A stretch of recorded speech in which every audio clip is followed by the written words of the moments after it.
Daniel Odier on Kashmiri tantra meister ja kõik, kes tahaksid tulla ja sügavalt seda õpetust uurida ja kogeda, siis on võimalik just nüüd tulla ja oma esimene kohtumine teha ja see uks avada. Hästi palju tema õpetusest kandub edasi just nimelt selle kohalolu kaudu.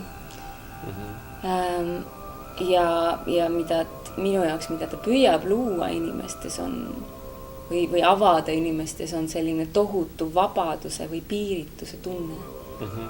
Ja mis mind võlub ja mis ma saan aru ka teda võlub, on see Kashmiri tantra pragmaatilisus ja lihtsus. Seal on käinud 4 praktikat ja kõik, rohkem ei olegi, et on visualisatsioonid, siis on emotsionaalne jooga, mis on ka nagu meelerännaku moodi või meditatsiooni moodi. Siis on tandava, mida siis ka kindlasti, mis on siis põhiosa sellest praktikast, mida saab kogeda nädalavahetusel.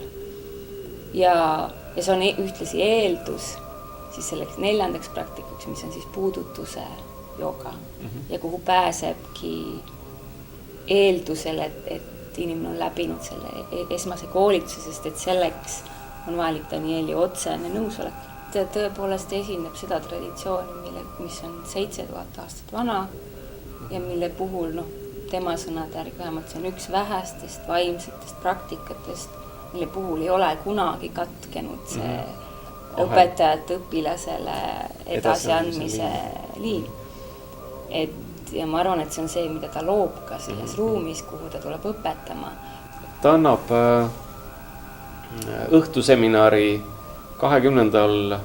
oktoobril kella 6 alates Bliss majas. Nädalavahetuse kursus tuleb 21 ja 22 Bliss City Yoga keskuses. Kohtumiseni.